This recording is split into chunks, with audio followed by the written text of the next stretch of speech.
잘하였다 착한 종이여 라는 제목으로 하나님 말씀을 전하도록 하겠습니다. 사복음서 마태, 마가, 누가, 요한복음서에 보면 예수님께서 제자들에게 또 많은 사람들에게 설교한 내용이 나옵니다. 그 설교할 때에 그들에게 많은 예화를 들기도 하고 또 비유의 말씀을 하기도 했습니다. 왜냐하면 영적인 말씀들을 금방 이해할 수가 없으니까 우리가 일반적으로 잘 알고 있는 그런 사례들을 들어서 예수님께서 빗대어서 이렇게 설명할 때가 굉장히 많습니다.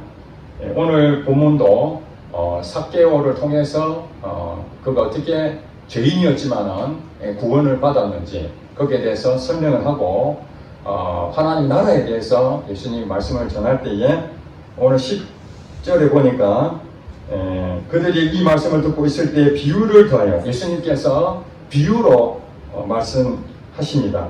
이는 비유로 말씀하신 이유를 설명한 이는 자기가 예루살렘에 가까이 오셨고 그들은 하나님의 나라가 언제 나타날 줄 알았다고요?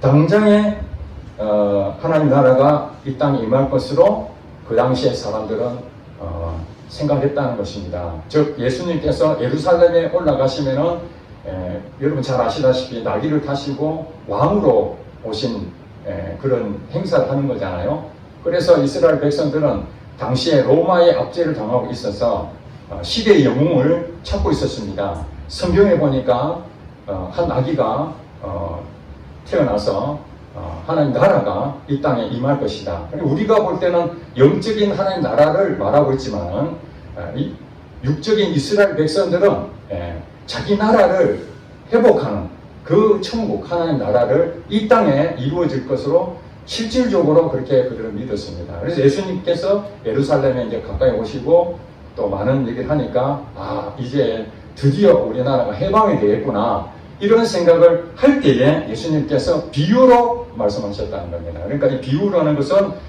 당장에 하나님 나라가 임할 것이라고 생각한 그들에게 적절한 부분을 말씀하시는데 그게 오늘 여러분들이 읽었던 내용이거든요. 근데 여러분 여기 보면 문화 비유죠. 문화. 12절에 보니까 어떤 귀인이 왕위를 받아가지고 오려고 먼 나라로 갈 때에 13절에 보니까 그 종 10명을 불러서 은하 10문화를 주며 이르되 내가 돌아올 때까지 뭐하라? 장사하라. 그렇게 명령을 하셨습니다. 그러니까 이 귀인이 왕위를 받으러 떠났다는 거예요. 먼 나라로 갔습니다. 갔다가 오는 시간이 좀 걸리겠죠. 오늘날은 비행기도 타고 하지만 당시에는 상당히 먼 부분이 있습니다.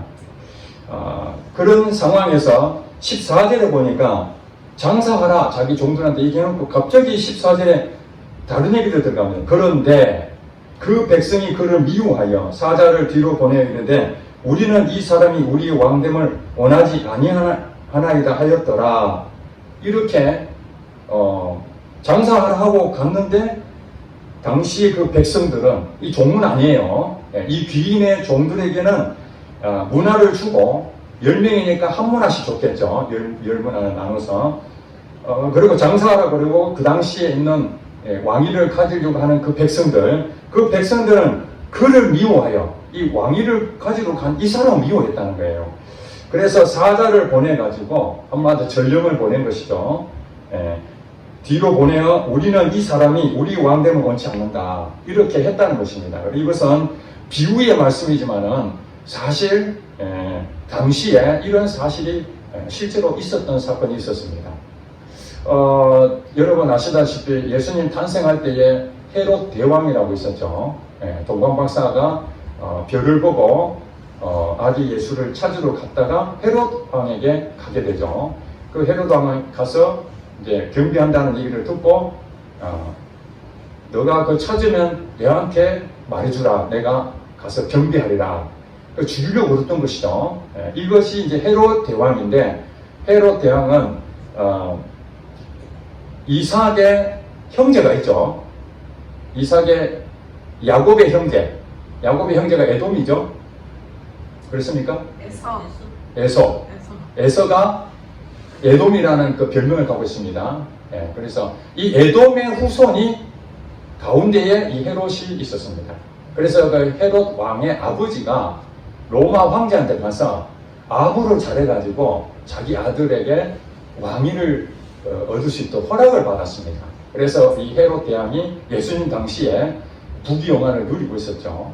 그리고 예수님 탄생하시고 얼마 안 있어서 헤롯 대왕은 죽습니다. 죽고 그 아들 가운데 한 사람이 헤롯 아켈라오라고 하는 사람이 있어요. 아켈라오.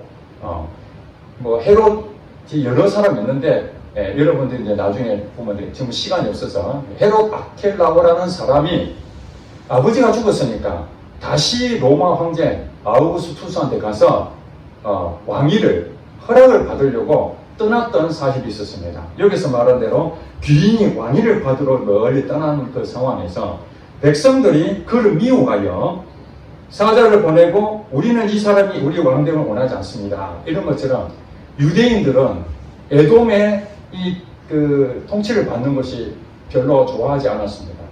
그래서 이 헤롯 아켈라오가 왕위를 허락받으려고 로마에 간 그 상황을 실제로 50명의 이 사자들을 준비해서 로마로 보내서 극구 그 사람은 우리 왕 될 자격이 없습니다. 잘못된 사람입니다. 그렇게 해서 그 사람은 실질적으로 왕위를 받지를 못합니다. 그냥 우리 분봉왕이라 그러죠. 전체를 다스리지 못하고 한 부분만 쪼가리 한쪽 부분만 담당해라. 이렇게 해서 헤롯 아켈라오가 나중에 그렇게 됩니다. 이 부분들을 예수님께서 비유로 설명하면서 적절하게 그들이 뭔 말인지 다 이해가 되죠. 그런데 이 왕위를 받으러 가셨던 분은 사실은 당시에는 헤롯 아켈라오였지만은 예수님은 본인 자신을 얘기하는 거죠. 이 땅을 떠나서 이제 나중에 재림할 때에 먼 나라에서 이제 왕위로 진정한 왕의 왕이신 그분이 재림하시는 그때에 어떻게 일어나는데 여기에 대해서 예수님을 반대하고 십자가 달려 죽이라고 하고 이 백성들은 그 왕을 나중에 재림 때에 반갑게 생각하지 않고 거부했다. 이것을 중간에 종들과 그 다음에 예수님을 거부했던 당시의 사람들을 같이 이렇게 믹스해서 설명하고 있다는 것을 여러분 이해해 주시면 되겠습니다. 그리고 이제 실제로는 한 비유로 얘기했지만은 이게 우리의 마지막 때에 예수님이 다시 재림할 때에 우리는 주님 앞에 우리의 그 종으로서 주신 사명들 여기 보니까 한 문화씩 다 줬는데 거기에 대해서 장사하여 이윤을 남겨라. 내가 돌아올 때까지 이렇게 명령했잖아요. 그런 점에서 이제 15절에 보니까 귀인이 드디어 왕위를 가지고 하나님의 명령을 받아 예수님께서 이 땅에 재림하시는 날이 된 것입니다. 받아가지고 돌아와서 은하를 준 10명의 종들 가운데에 각각 어떻게 그동안 장사했는지를 이제 결산하는 시간이 되었던 것입니다. 이때가 바로 이제 잘한 사람들에게는 칭찬과 보상이 필요할 것이고 잘못한 자에게는 뭐가 있겠습니까? 징계와 벌이 있는 것이죠. 이 부분에 대해서 여러분들이 좀 생각해 보면은 마태복음 25장에 보면은 예수님께서 또 비유로 달란트 비유했다라는 걸 여러분 아실 것입니다. 달란트 비유와 지금 문화 비유가 잘 보면은 비슷한 것이 있고 동일한 그런 내용들이고 약간 차이가 있는 것이 있습니다. 달란트 비유와 문화 비유가. 그러면은 여기서 간단하게 설명을 드리면은 이 문화 비유는 10명의 종들이 있는데 각각 한 문화씩 줬습니다. 이게 뭡니까? 동등하게 준 것이죠. 어떤 사람 많이 주고 어떤 사람 적게 주는 게 아니라 똑같이 분배됐습니다. 한 사람씩 전부 다 한 문화씩. 이어서 문화는 헬라와 로마 화폐입니다. 화폐 단위. 그리고 여기 보니까 금은의 중량이라고 합니다. 무게를 말할 수도 있고 때로는 화폐 단위로 이렇게 사용됩니다. 이 문화는 실질적으로 20데나리온 정도 된다고 합니다. 한 데나리온에 대해서는 늘 여러분 다른 걸 모르더라도 이 데나리온, 한 데나리온에 대한 값어치를 여러분 아시면 좋겠습니다. 노동자가 하루 일당이 한 데나리온입니다. 하루 일당. 오늘날로 말하면은 10만 원에서 20만 원 정도 되겠죠. 10만에서 20만 원 정도 되는 게 한 데나리온입니다. 그래서 이 한 문화는 20데나리온이니까 어느 정도입니까? 20일치 노동자 사치죠. 대략 보면은 300에서 400만 원 정도 됩니다. 한 달 생활비 정도 되는 것이죠. 그걸 이제 종들한테 맡겼다는 것입니다. 그런 상황에서 이제 달란트 비유로 보면은 거기에 보면은 달란트를 동등하게 주지 아니하고 세 사람이 나오는데 어떤 사람은 5달란트, 어떤 사람은 2달란트, 어떤 사람은 1달란트 이렇게 맡겼다고 성경에 나옵니다. 근데 거기에 전제 조건이 달라졌는데 뭐라고 나오냐면 여러분 나중에 읽으시면 각 재능에 따라서 이 본문에서는 그냥 종 불러가지고 한 문화씩 이렇게 나눠줬는데 달란트 비유에서는 그 사람의 재능에 따라서 그 사람의 재능이 이 사람은 감당할 수 있겠구나. 5달란트. 이 사람은 2달란트, 1달란트 이렇게 차등으로 지불했다는 것을 알 수가 있습니다. 여기서 달란트는 이 1달란트는 금화로 34.3kg입니다. 놀라지도 않네. 요즘 한 돈에 금이 얼마인 줄 아십니까? 3.75g이죠? 한 돈에 3.75g인데 한 돈에 지금 40만 원 정도 합니다. 근데 34.3kg이면은 어마어마하잖아요. 이걸 현재 우리나라 가치로 따지면은 한 25억 정도 된다고 그럽니다. 물론 달란트에 따라서 중량에 대한 당시 고대의 달란트를 여러 가지로 이제 금액 차이가 좀 있었지만 통칭적으로 했을 때 한 25억 정도 됩니다. 그러면은 5달란트 받은 사람은 125억 정도 되는 거죠. 2달란트는 50억 정도 받는 거고, 1달란트, 최고 1달란트 작은 사람도 25억에 대한 가치를 가지고, 거기에도 똑같이 내가 맡기고, 주인이 가지고 있는 이 소유를 맡기고, 돌아올 때 그것을 확인하라고, 장사하라고 했습니다. 여러분 잘 들으셔야 됩니다. 하나님께서 우리에게 맡기시는데 하나님 것입니다. 아멘. 내 것을 뭐 달라고 한 게 아닙니다. 하나님의 가지고 있는 소유를 우리한테 맡긴 겁니다. 이 문화도 자기 것입니까? 하나님 것입니까? 주인 것이잖아요. 불러가지고 전부 다입니다. 그래서 예수를 믿는 우리 성도들은 아무것도 없이 뭘 하나님께서 네가 알아서 그것을 만들어 창출해가지고 정작전도 만들고 모든 거 다 해라고 이렇게 하시지 않고 하나님이 때에 따라서는 달란트 비유에 말하면 재능에 따라서 차등으로 지급하기도 하고 때에 따라서는 공평하게 똑같이 균등하게 나눠줄 때도 있다. 자, 차등하는 것은 무엇입니까? 태어나면서부터 금수저인 사람도 있고 태어나면서부터 어떤 재능이 남들 것보다 탁월한 사람 있잖아요. 똑같이 훈련을 하는데도 그 속도가 굉장히 빠르고 선천적으로 이런 사람이 우리가 말하는 퍼센트로 1%도 안 되는 그런 사람들도 있을 수 있잖아요. 이런 부분들이 사실은 각각의 재능에 따라서 하나님 주실 수 있다는 것입니다.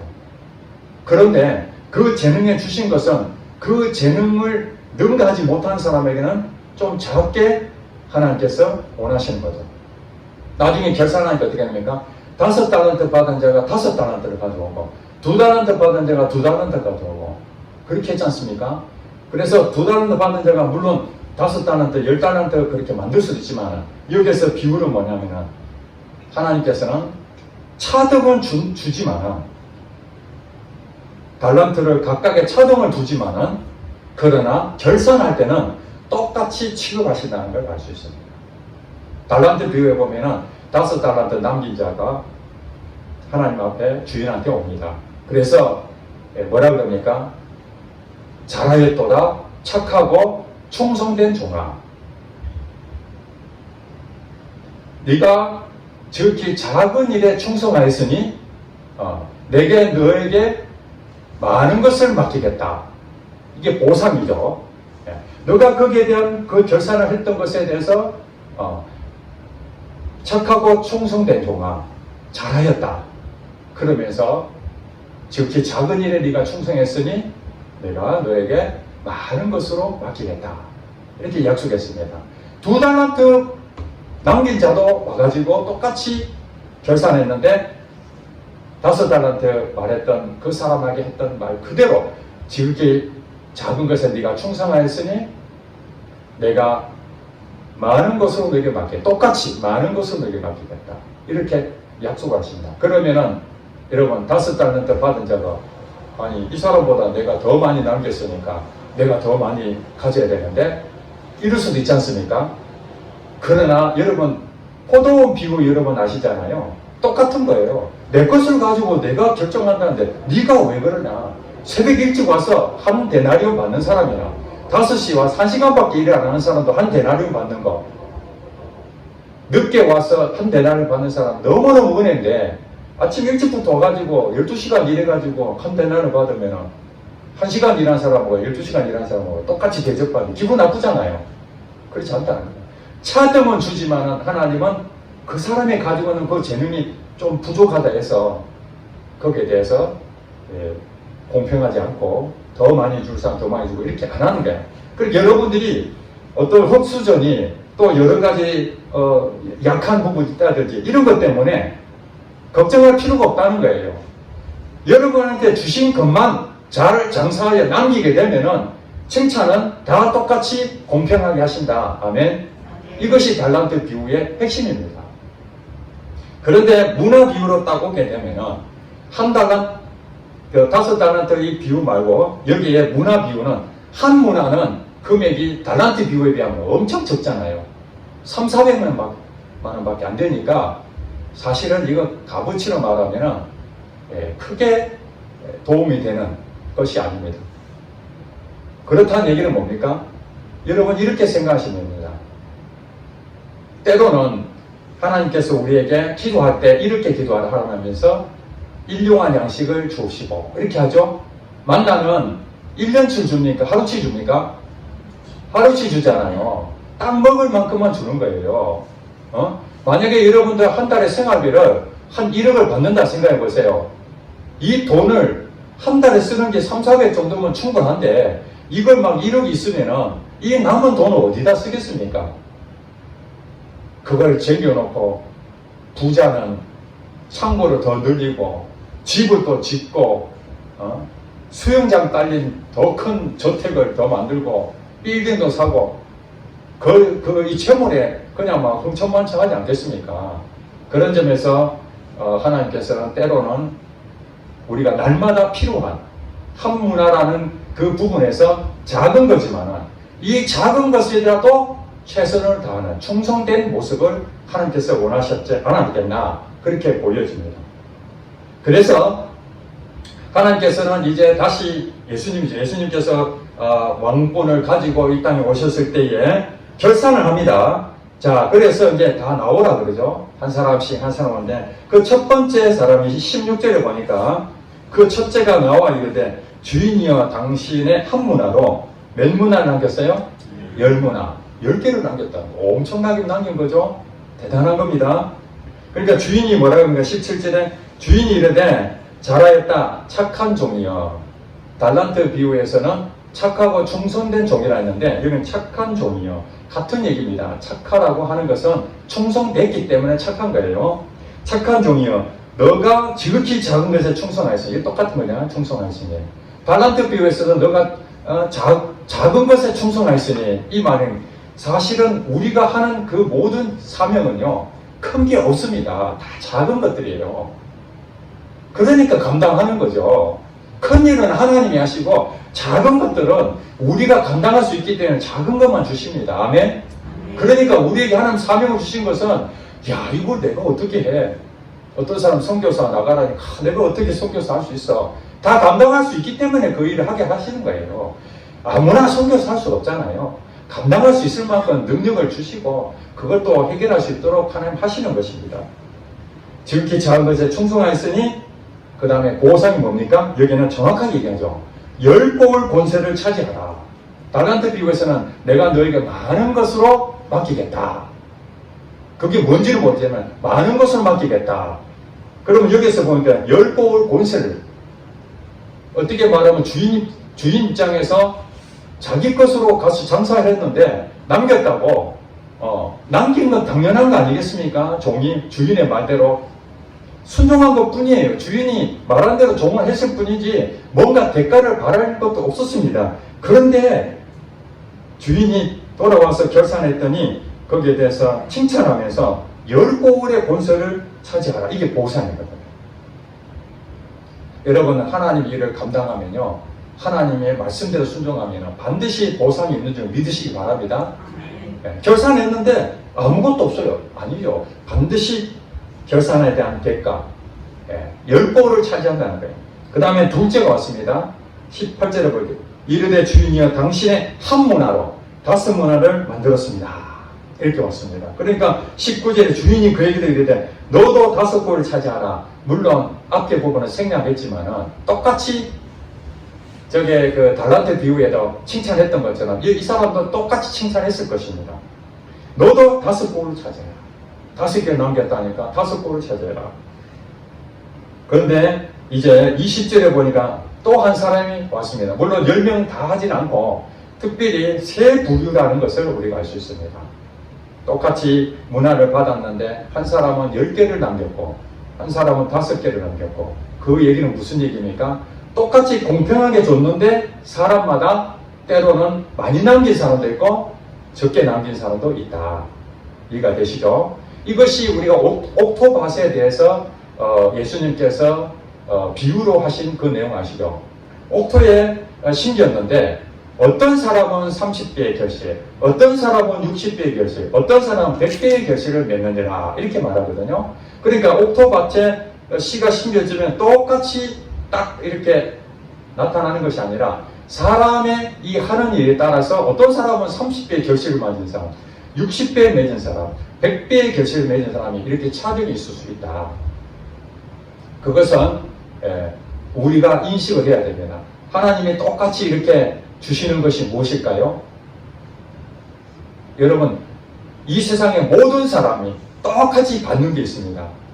저도 생각하면서 무엇일까 생각합니다. 여러분, 시간 똑같이 받죠?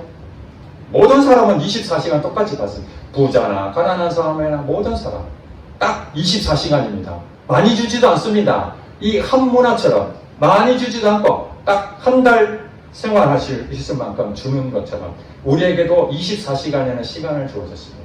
그리고 우리에게 생명이라는 게 있지 않습니까? 모든 이 세상의 사람들은 우리의 육신의 생명을 하나님으로부터 공급을 받았습니다. 다 받았습니다. 이런 것들이 무엇입니까? 하늘로부터 우리에게 한 문화의 육적인 의미로 생각한다면 예수를 믿던 아멘에 대한 모든 사람에게 다 베풀어 주셨어요. 그러면 그것을 이 세상의 모든 사람들은 하나님 주시는 것들, 공평하게 받은 것들을 어떻게 해야 됩니까? 아담에게 주셨던 그 사명처럼 생육하고 번성하여 땅에 충만하고 정복하라. 이 세상을 정복하는 그 사람의 이 대리 통치자의 왕의 모습으로, 왕노릇하는 그 모습으로 이 땅에 살았어야 됩니다. 그런데 똑같이 24시간의 시간을 줬지만은 어떤 사람은 그 24시간을 통해서 굉장히 많은 것을 남기는 사람이 있는 반면에 조금 남기는 사람이 있고 그 시간마저도 한마디로 허비하는 부분이 있을 수 있다. 이해가 되시죠? 똑같이 늙어가는데 어떤 사람은 정말 험난한 인생을 살아서 얼굴도 또 몸도 관리가 잘 안 돼가지고 그렇게 점점 병들고 힘들어 사는 사람이 있고 똑같은 나이를 가졌는데 어떤 지금도 싱싱하고 젊은 모습을 유지하고 있는 이런 모습을 보잖아요. 시작은 똑같이 이 세상에 태어난 건 똑같았는데 세월이 흐르면서 어떻게 관리하느냐에 따라서 즉 오늘 본문에는 장사하는 그 결과에 따라서 차등이 있을 수 있다. 그것을 전제의 조건을 까셔야 됩니다. 그 다음에 이제 중요한 거 있습니다. 20절에 또 한 사람이 와서 이르되 주인이여 보소서 당신의 한 문화가 여기 있나이다. 내가 수건으로 쌓아두었었나이다. 그러면서 하는 말이 있습니다. 21절에 이는 내가 왜 수건으로 당신이 준 한 문화를 딱 꽁꽁 이렇게 쌓아두는지 아십니까? 이는 당신이 어떤 사람이라? 엄한 사람이다. 엄한 사람인 것을 내가 무서워합니다. 당신은 두지 않은 것을 취하고 심지 않은 것을 거두나이다. 이렇게 자기가 변명을 하게 됩니다. 달란트 비유를 보니까 한 달란트 받은 자는 땅에 깊숙이 감추어뒀다고 했습니다. 똑같은 얘기합니다. 이 사람은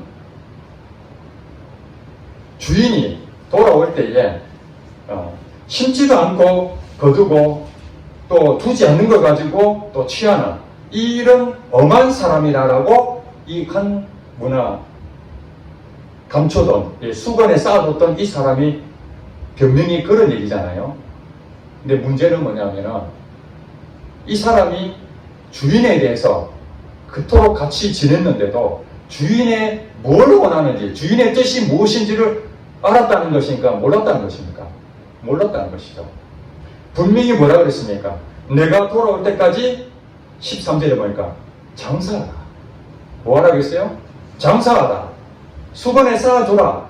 그것을 잘 보관했다가 이거 잃어버리지 말고 내가 돌아올 때까지 잘 보관했다가 내한테 다시 돌려줘. 이렇게 말하지 아니하고 내가 돌아올 때까지 이 문화를 가지고 장사를 잘해서 남겨라. 이렇게 주인이 말을 했잖아요. 그런데 그렇게 안 듣고 자기가 해석을 잘못한 것이죠. 예수를 믿는 사람 가운데서도 마지막 결산할 때에 정말 신앙생활 열심히 한다고 최선을 다해서 이렇게 생활했는데 주님 앞에 설 때에 결산하니까 어떤 사람은 10골을 차지할 본세를 갖고 5골 차지할 본세를 갖고 자기는 와서 확인해 보니까 잘못 알고 하나님이 이렇게 말씀하시고 이렇게 말씀하시는 것을 오해해가지고 자기 생각으로 자기 신앙관으로 그것을 했더니 그것은 아무 소용이 없다라는 사실입니다. 그래서 여기 보니까 22절에 보니까 주인이 이르되 악한 종아 한 문화를 잃어버린 것도 아니고 그대로 보관했는데 그에게 하는 말씀이 악한 종아 내가 네 말로 너를 심판하노니 너는 내가 두지 않은 것을 취하고 심지 않은 것을 거두는 엄한 사람인 줄로 알았느냐. 그러면 그 사람이 말하는 걸 가지고 이제 논리적으로 예수님 말씀하시니까 그러면 어찌하여 내 돈을 은행에 맡기지 아니하였느냐. 그리하였으면 내가 와서 그 이자와 함께 그 돈을 찾았으리다. 이렇게 말씀하십니다. 지금은 은행이라는 개념이 확실하게 이해가 되는 당시는 은행이라는 부분이 그렇게 보편적으로 되지는 않았을 것입니다. 그럼에도 불구하고 이자를 받고 하는 것은 그 당시에 있었다는 것을 여러분 알 수가 있습니다. 심지도 않은 것을 거뒀으니까 그러면 가만히 묻어두면은 어떻게 됩니까? 알아서 돈이 더 생겨야 된다라는 그 생각을 예수님께서 빗대어서 지금 얘기하는 거예요. 수건에 가만히 놔두면은 아무것도 안 하고 가만히 심지도 않고 거둔다 했으니까 가만히 놔두면은 알아서 돈이 생길 건데 그렇다면은 은행에다 넣어놓은 것이 그게 100번 맞는 말 아니냐. 이게 논리 안 맞는 얘기를 했다는 이런 얘기죠. 그러면 이 사람이 왜 그런 얘기 했을까요? 내가 남겨봐야 내 돈도 안 될 텐데 주인이 다 가져갈 건데 엄한 사람이다. 그러니 이 돈마저도 없어지면은 내 돈 네 어떻게 했어? 관리도 제대로 했어? 그래서 아무것도 안 하고 이 돈 그냥 주고 끝내려고 한 것이죠. 내가 열심히 사명을 감당하고 다 내가 열심히 이 땅에서 헌신하고 희생하고 봉사하고 이런 것들 아무리 해본들 나중에 그거 전부 다 하나도 안 알아주고 결산해가지고 다 빼앗아 가버리는 주인. 악한 주인이죠. 그 엄한 사람이라는 것은 이 악한 주인으로 생각했던 것입니다. 그러나 여러분 앞에서 보면 알겠지만은 문화도 주시고 나중에 결산할 때 그 가지고 있는 문화 다시 되돌려 받지 않았잖아요. 다 줬습니다. 그리고 10골까지 차지할 수 있도록 다 줬습니다. 이분이 악한 주인입니까? 선한 주인입니까? 선한 주인이잖아요. 선한 주인입니다. 우리도 예수를 믿는 우리들이 하나님 주시는 말씀하시는 그 것들을 우리가 왜 순종해야 되나? 그분은 선한 주인이시기 때문에 우리가 믿을 만한 분이시기 때문에 내 생각 버리고 주님이 말씀하시는 것을 따라서 순종하고 열심히 장사하는 그 일들을 하는 것이죠. 보상은 하나님 약속하셨으니까 지금 당장에 내가 아니지만 믿음으로 그것을 얻을 것을 기대하면서 그렇게 했던 것이죠. 그런데 이 땅에 살면서 신앙생활 하는데 내가 꼭 그렇게까지 어려운 사람 도와줘야 되나? 나도 돈이 아까운데 굳이 내가 교회까지 와서 예배 드려야 되나? 유튜브 동영상 보면 다 되는데 편안하게 누워서 그냥 수박 먹어가면서 예배 드릴 수 있는데 헌금도 온라인으로 보낼 수도 있고 무엇이 다 할 수 있는데 얼마든지 이 세상 그럴 수 있잖아요. 그것이 나쁘다는 건 아닙니다. 피치 못해서 질병 가운데 때로는 어떤 사정 때문에 예배로 오고 싶어도 참여하지 못하는 그런 가운데에 우리가 예배 조항으로 그런 것도 있는데 몸도 건강하고 얼마든지 같이 예배 드릴 수 있는 그런 상황인데도 편하죠. 조금 더 이런 것들이 바로 심지 않은 데서 거둘 것이라고 생각한 잘못된 생각이죠. 그러나 성경 갈라디아서 6장에 보면은 성경 분명히 얘기합니다. 심은 대로 거둔다.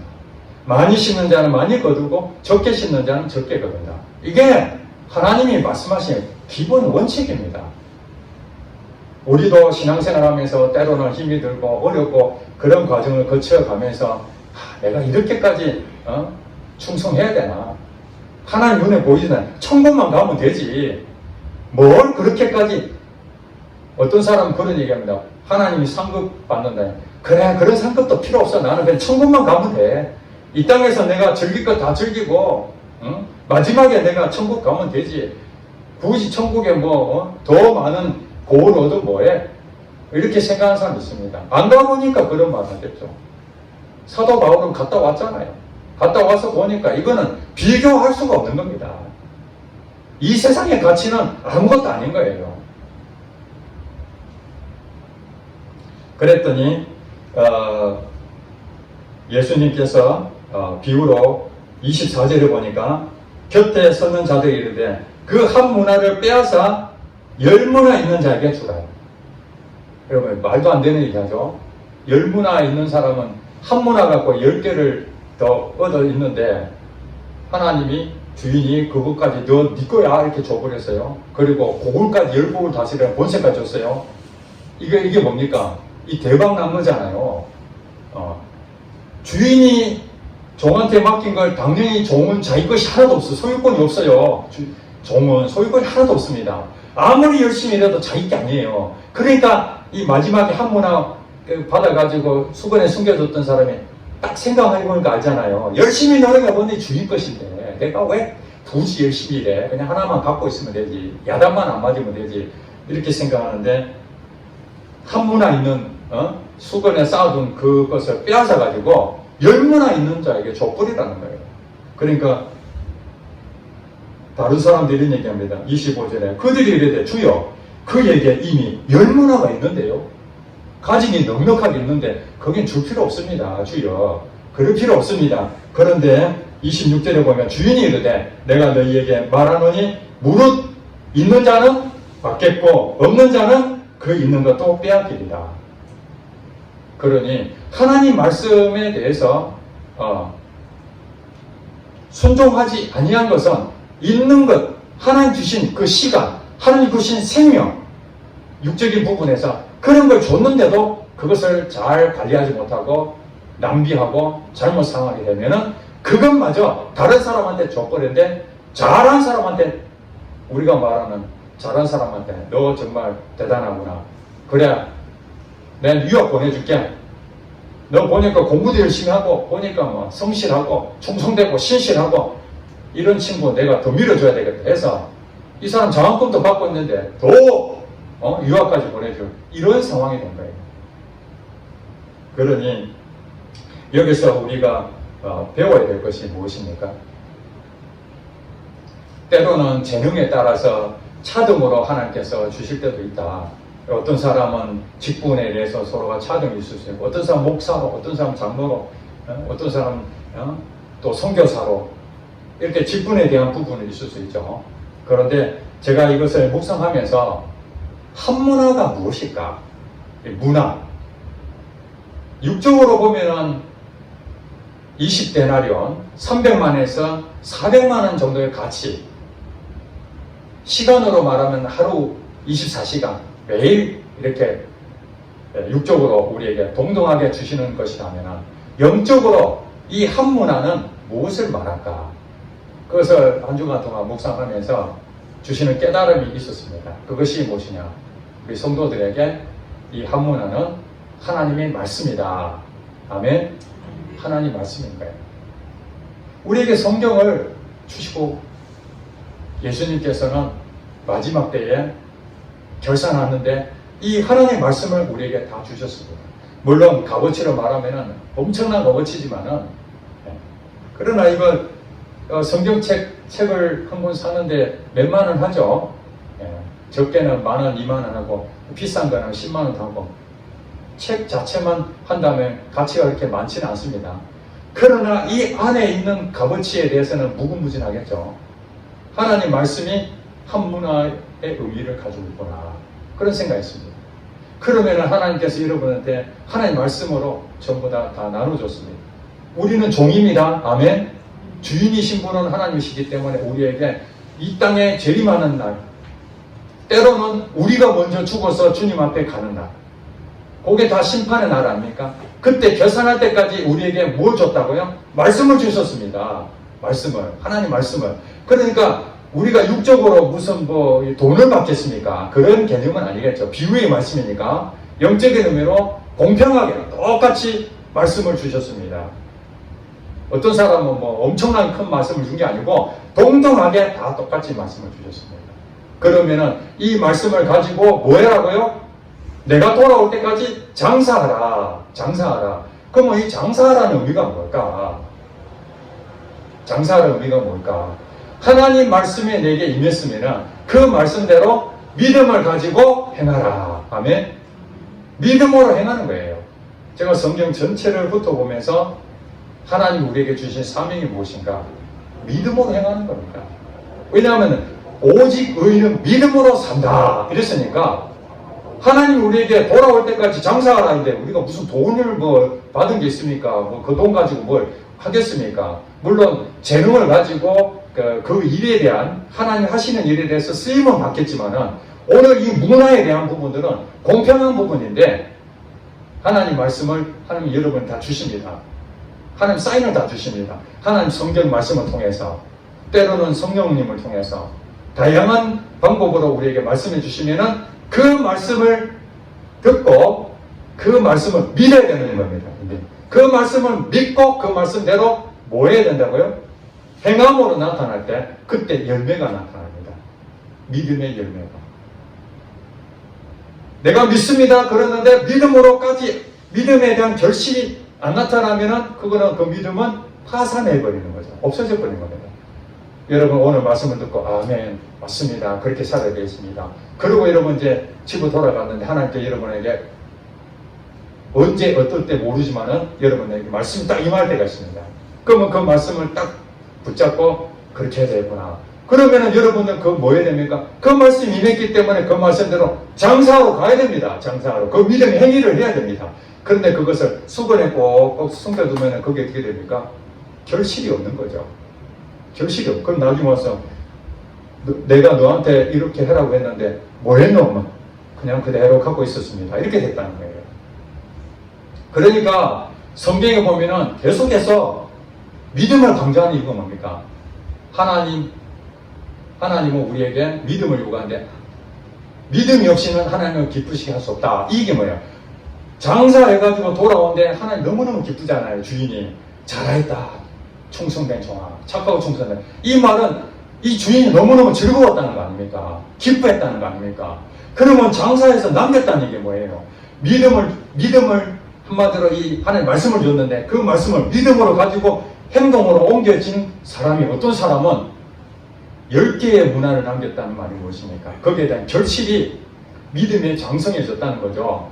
순종하고 또 순종했더니 믿음이 양성해진 거예요. 믿음이 큰 믿음이 된 거예요.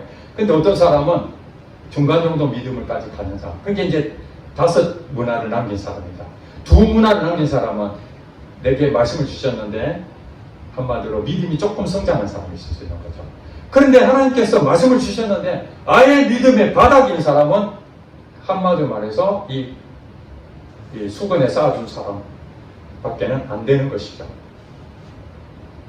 그리고 또 하나는 하나님께서 우리에게 이 한 문화의 의미는 성령님을 다 보내주셨다. 우리 안에 똑같이 예수를 믿는 자에게 다 누가 계시나요? 성령님이 다 와 계세요. 그러니까 이 성령님을 통해서 여러분들 성령님하고 관계를 계속 맺으면 어떤 일이 생기겠습니까? 그러면 자연스럽게 성령님을 통해서 믿음이 성장하게 되고 그 믿음대로 결과가 많은 열매를 맺는데 갈라디아서 보니까 성령의 9가지 열매들이 나타난다는 거예요. 사랑과 희락과 화평과 오래 참음과 자비와 양성과 충성과 온유와 절제니 이 같은 것들을 법에서 금지할 것이 없다. 이것이 우리 안에서 막 열매가 나타난다는 거예요. 어떤 사람에게요? 성령님과 같이 동행하면서 성령님 말씀대로 순종하고 거기에 대해서 잘 따르는 사람들, 잘 선택하는 사람들, 믿음으로 그렇게 사는 사람들, 같은 얘기입니다. 하나님 말씀이 성령님이 말씀하실 거 아닙니까? 그러면 그거는 우리는 뭐예요? 믿음으로 그냥 행동하는 거예요. 다른 거 없습니다. 하나님 말씀하시면 그 믿음대로 행동하는 거예요. 내 생각 다 버려버리고 그러면은 거기에 대한 결실들이 나타나는데 깜짝깜짝 놀랄 만큼 나타납니다. 그래서 저 사람, 야, 믿음이 대단하네. 믿음이 하나도 없어요. 이 악하고 게으른 종아, 너 가지고 있는 거 얘가 다 주겠다 해서 믿음이 많은 사람한테 믿음이 더 성장하니까 막 주는 거예요. 하나님께서. 그런 사람 있지 않습니까? 그런데 아까 똑같이 줬는데 어떤 사람은 10문화, 어떤 사람은 5문화 하는 것처럼 여기서 믿음의 차이가 왜 생기는가? 그것이 바로 여러분이 가지고 있는 자유의지라는 거예요. 자유의지. 하나님은 여러분들한테 주시고 다 할 수 있도록 만들어 주시고 여러분들이 하게끔 말씀해 주시면 여러분들이 선택을 하셔야 된다고. 이제 믿음으로 살아가야 되는 거예요. 근데 믿음으로 살지 않고 엉뚱한 길로 가버리고 방탕한 생활하고 이래버리면은 하나님은 안타깝잖아. 하나님 해줄 수도 있지만 해줄 수가 없잖아요. 하나님 가지고 있는 공의의 하나님이시기 때문에. 그래서 정말 말씀대로 계속 순종하는 사람들은 계속적으로 성장하는 것이고, 자기가 순종하지 않고 때로는 갔다가 엉뚱한 길 가면은 그만큼밖에 못 얻는 것이죠. 그래서 학교에 우리가 수업하면은 똑같이 수십 명이 앉아서 같이 수업을 듣잖아요. 이게 공평하잖아요. 수업은 똑같이 듣는데 어떤 학생은 집에 가서 복습하고 예습하고 공부를 열심히 하는 사람 반면에 어떤 학생은 똑같이 수업 듣는데 복습도 안 하고 예습도 안 하고 시험을 친다고 생각해 보세요. 결과가 뻔하잖아요. 열심히 공부한 학생에게 우등상이라는 보상이 주어지잖아요. 선생님한테 칭찬받잖아요. 잘했다. 이 학생은 타의 모범이 되고 열심히 공부하여 우수한 성적을 얻었으므로 이 상을 드립니다.